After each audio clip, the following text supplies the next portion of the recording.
Hello friends, இந்த வீடியோவில் வீட்டில் இருக்கக்கூடிய உருளைக்கிழங்கு, உப்பு, மிளகு இந்த 3 இன்க்ரீடியன்ட் யூஸ் பண்ணி ஒரு சூப்பரான ஈவினிங் ஸ்நாக் எப்படி பண்ணுறதுன்னு தான் பார்க்க போகிறோம். இதை நீங்கள் சாஸோடு தொட்டு சாப்பிட்லாம், அப்படி இல்லைனா டீ கூட சர்வ் பண்ணி சாப்பிட்லாம். வெளியில் நல்லா கிறிஸ்பியாகவும் உள்ளே நல்லா சாஃப்டாகவும் இருக்கக்கூடிய இந்த ஈவினிங் ஸ்நாக் எப்படி பண்ணுறதுன்னு பார்க்கலாம். வாங்க வீடியோக்குள்ளே போகலாம். இதை பண்ணுறதுக்கு நான் ஒரு 3 உருளைக்கிழங்கு எடுத்திருக்கேன். அதோடைய ஸ்கின்னை ரிமூவ் பண்ணியாச்சு. இப்போ இது ஒரு டைம் நல்லா வாஷ் பண்ணி இதை தனியாக எடுத்து வச்சுக்கலாம்.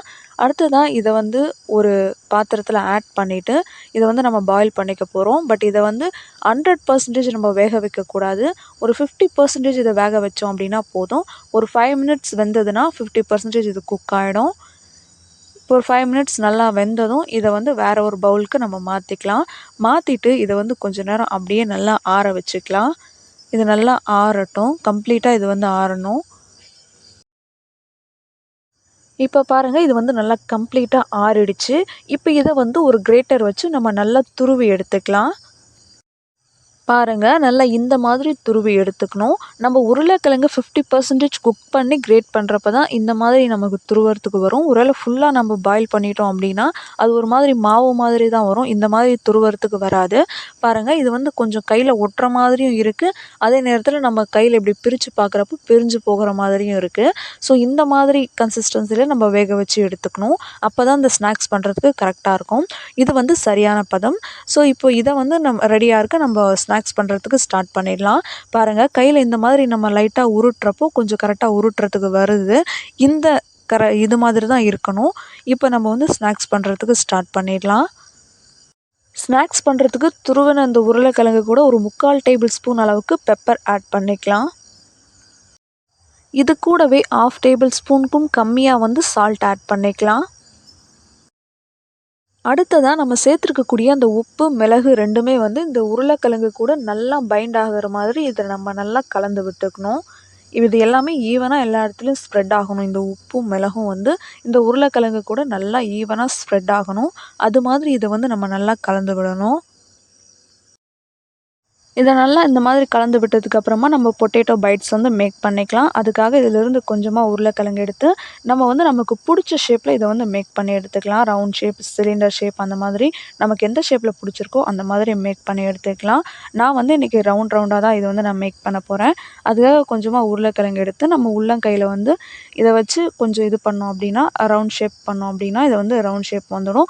ரொம்ப அழுத்தம் கொடுத்து இதை நம்ம இது பண்ணக்கூடாது. ரொம்ப நார்மலாக இதை நம்ம பண்ணோம் அப்படின்னா இந்த மாதிரி நமக்கு கிடைக்கும். இப்போ இது ரெடியாக இருக்குது. மீதி இருக்கக்கூடிய எல்லாத்தையுமே நம்ம இதே மாதிரி மேக் பண்ணி எடுத்துக்கலாம். இந்த பொட்டேட்டோ பைட்ஸ் மேக் பண்ணுறப்போ ஒரு முக்கியமான விஷயம் என்னென்னா, இந்த மாதிரி உருளைக்கிழங்கு கொஞ்சம் கூட ஒன்று கூட வெளியில் நீட்டிகிட்ருக்கவே கூடாது. அந்த மாதிரி வெளியில் வராமல் பார்த்துக்கோங்க. இந்த மாதிரி 1, 2 வெளியில் வருது அப்படின்ட்டு நம்ம அப்படியே விட்டோம் அப்படின்னா நம்ம ஆயிலில் போட்டு ஃப்ரை பண்ணுறப்போ அது எல்லாமே பிரிஞ்சு போயிடும். அதனால் ஒரு உருளைக்கிழங்கு கூட இப்படி வெளியில் இல்லாமல் இது எல்லாமே உள்ளேயே இருக்கிற மாதிரி கொஞ்சம் பார்த்து ரெடி பண்ணி எடுத்துக்கோங்க. அதே மாதிரி இது உங்களுக்கு ஷேப் பண்ணுறதுக்கு வரவே மாட்டேங்குது, கையோடு அப்படியே ஒட்டி பிடிச்சிக்குது அப்படின்னு நீங்கள் ஃபீல் பண்ணுறதா இருந்தால் ஒரு 2 டேபிள் ஸ்பூன் அளவுக்கு கார்ன்ஃப்ளவர், அப்படி இல்லைனா அரிசி மாவு கூட யூஸ் பண்ணிக்கலாம். அப்படி இல்லைனா 1 டேபிள் ஸ்பூன் அரிசி மாவு, 1 டேபிள் ஸ்பூன் கார்ன்ஃப்ளவர் அப்படி நீங்கள் யூஸ் பண்ணி கூட இதை நீங்கள் மேக் பண்ணி எடுத்துக்கலாம்.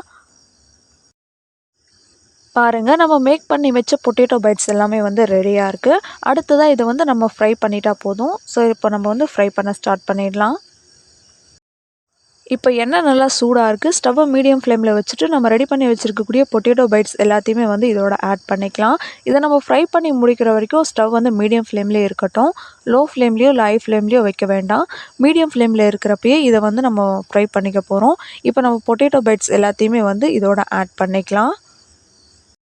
இதை எண்ணெயில் சேர்த்துட்டு உடனே நம்ம திருப்பி விட வேண்டாம். ஒரு 30 செகண்ட்ஸ் வரைக்கும் இதை அப்படியே விட்டுறலாம்.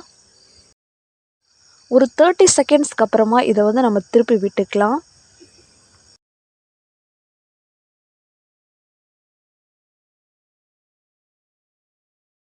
இதை அடுத்த பக்கம் திருப்பி விட்டு ஒரு நிமிஷம் நல்லா ஃப்ரை ஆனதுக்கு அப்புறமா ஈவனாக எல்லா பக்கமும் திருப்பி விட்டு மறுபடியும் ஒரு நிமிஷம் போல் இதை நல்லா ஃப்ரை பண்ணிக்கலாம். இது நல்லா கிறிஸ்பியாக வர வரைக்கும் நம்ம ஃப்ரை பண்ணோம். அதனால தான் மீடியம் ஃப்ளேம்லேயே வச்சு ஃப்ரை பண்ணுறோம். ஒருவேளை நம்ம ஹை ஃப்ளேமில் வச்சிட்டோம் அப்படின்னா மேலே மட்டும் நல்லா ஃப்ரை ஆகிடும். அந்த கிறிஸ்பினஸ் வந்து நமக்கு கிடைக்காது. அதனால தான் மீடியம் ஃப்ளேமில் வச்சு இதை வந்து நல்லா ஈவனாக எல்லா பக்கமும் நம்ம ஃப்ரை பண்ணிக்கலாம். இது எல்லா பக்கமும் நல்லா ஈவனாக கிறிஸ்பியாக ஃப்ரை ஆகி வந்ததும் இதை நம்ம ஆயிலிருந்து வெளியில் எடுத்துக்கலாம். இதே மாதிரி மீதி இருக்கக்கூடிய எல்லாத்தையுமே வந்து நம்ம ஃப்ரை பண்ணி எடுத்துக்கலாம். அவ்வளோதாங்க, நம்மளுடைய பொட்டேட்டோ பைட்ஸ் வந்து சூப்பராக ரெடி ஆயிடுச்சு. நீங்கள் இதை சாஸில் டிப் பண்ணி சாப்பிட்லாம், அப்படி இல்லைனா டீ கூட சர்வ் பண்ணி சாப்பிடலாம். இதே மாதிரி செஞ்சு பார்த்துட்டு ஃபீட்பேக் சொல்லுங்கள். வேறு ஒரு வீடியோவில் பார்க்கலாம். பாய்.